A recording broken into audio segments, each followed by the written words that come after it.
Abia State. So what's your sense of Obidients asking Atiku to take the back seat and let Obi run? Atiku has the right to contest. He's a Nigerian. He does. He does. And this is what I'll say. As Obidients, we feel that we do respect elder statesmen. And that's what we're calling on His Excellency Atiku Abubakar to do. You understand? We want him to be the elder statesman and support a younger person. Somebody who has connected with the Nigerian people the way Mr. Peter Obi has. It's time for him now to say, you know what, I'm going to support. Are you saying you people don't support internal democracy? Because, I mean, there will be primaries. There should be primaries in a party to select who would lead the party. So absolutely. Our Obidients saying that absolutely, those conversations are still being had.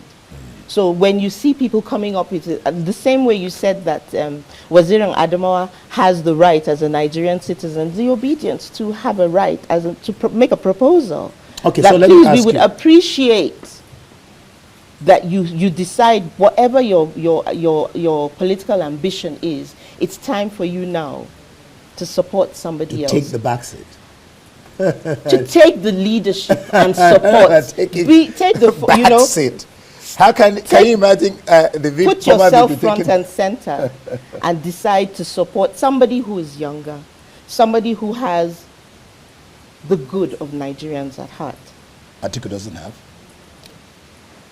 That was the DG, Strategic Communication, Obidients Movement, Nana Kazaure, telling Atiku Abubakar the reason why he should step aside as an elder statesman and support Peter Obi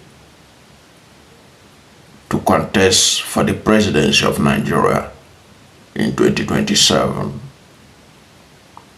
And she talked about the fact that Atiku should be an elder statesman, literally begging Atiku to do the needful, to do the right thing by stepping aside and supporting the candidacy of Peter Obi in the coalition. That was a good advice by the Obidients Movement to the former Vice President, because it is not only the right thing to do, it is also the necessary thing to do, in line with fairness, justice, and equity. Because ordinarily, if Atiku cares about Nigeria, he should listen to what the Obidients were saying. They're not saying that he has no right to contest, but this is not the time for him to contest. That this is time for him to give chance for a younger person to lead.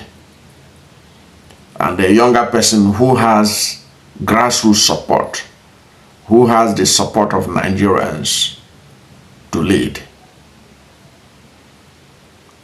That, to me, was a very good advice to the former Vice President. But it's an advice that, to be fair and to be frank, it's an advice that Atiku Abubakar is not going to take. Atiku Abubakar will not be committed to this coalition as committed as he is, that he has already resigned from the PDP to the ADC. If that place is not a place he felt was ready-made for him to grab as the presidential candidate. So it's an advice that he will not take, but it's an advice he should take in his own interest and the interest of the nation.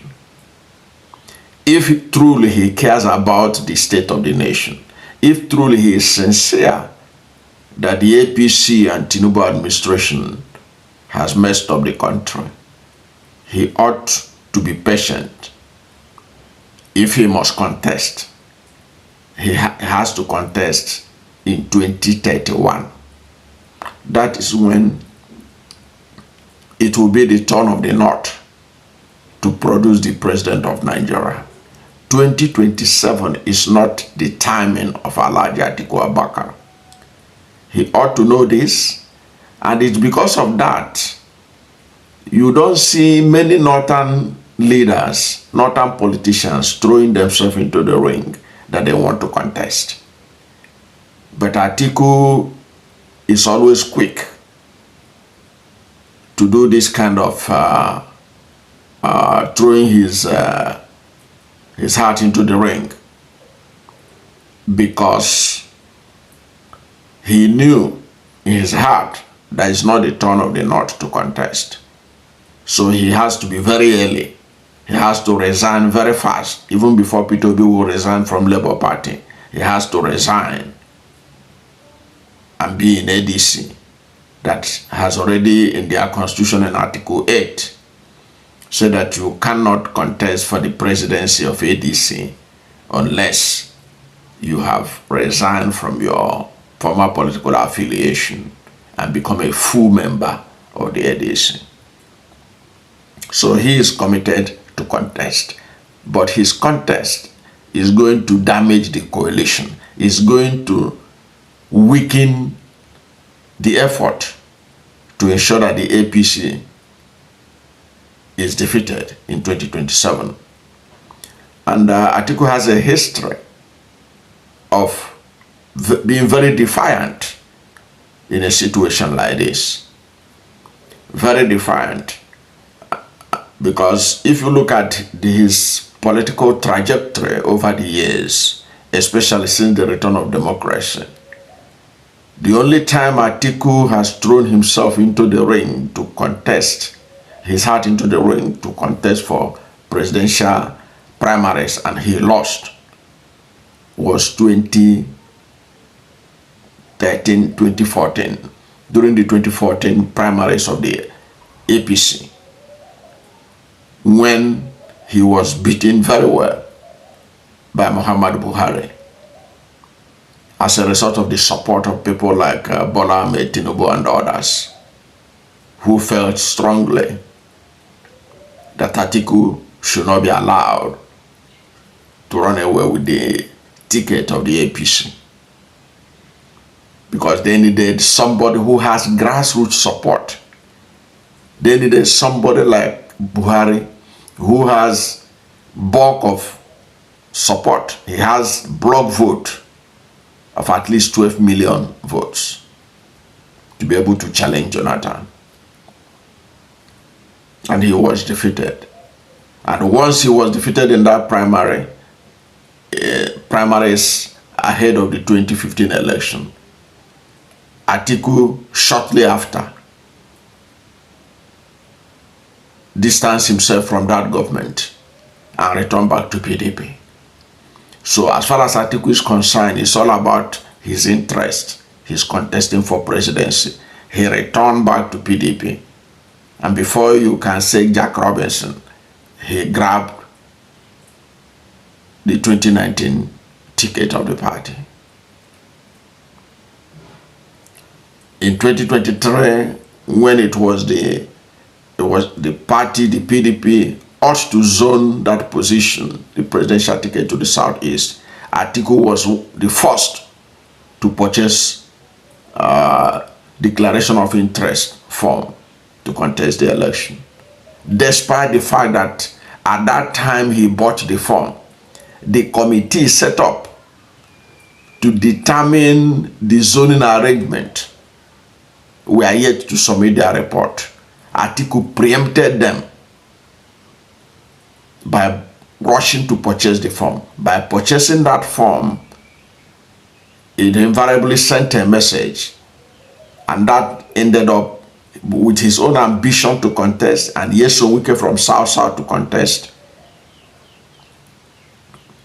The ticket was thrown open, and that ambition of Atiku has led to the destruction of the PDP. it's very funny that when he was resigning in his resignation letter from the PDP, he didn't mention the fact that his ambition helped in destroying the party. His ambition gave opportunity for people like Yeson Wike to destroy the PDP, that it is now almost irrelevant as far as 2027 election is concerned. So I do not think that Atiku Abubakar will listen to the Obidients. He is going to contest, and since he is bent on contesting, I think the best thing is also for the Obidients to continue to mobilize for Peter Obi to contest in any platform that he chooses. This is because Peter Obi, without the coalition, emerged victorious in the last election. If he could do it when he has nobody virtually in terms of the so-called structure, no governor, no lawmaker, no nothing. Now that people have seen that he has capacity, he has a political capital and everything, he has grassroots support. He represents the last hope of the common man in Nigeria today. So I think the Obidients should not bother about Atiku Abubakar begging him. Let him contest, since he cannot be patient to wait for the northern turn in 2031, when he can slug it out with people like Madam Nasser El-Rufai, Rabiu Musa Kwankwaso, and others. He wants to contest with Southerners, because he believes that when he contests with Southerners and with the large number of delegates from the north, with no northern presidential candidate dividing his vote, he's going to have a runaway victory in any primaries of the ADC. And then with what Dr. Dati Baba Ahmed called his merciless campaign of alleged dollarization of primaries, he's going to have a few days. He's going to get the nomination of the party. So let them allow him. Let him go ahead. Let us see what he will be able to achieve in 2031.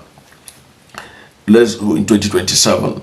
Already people are saying one of the reasons he jumped to ADC was he is hoping to be a beneficiary of Buhari's 12 million votes.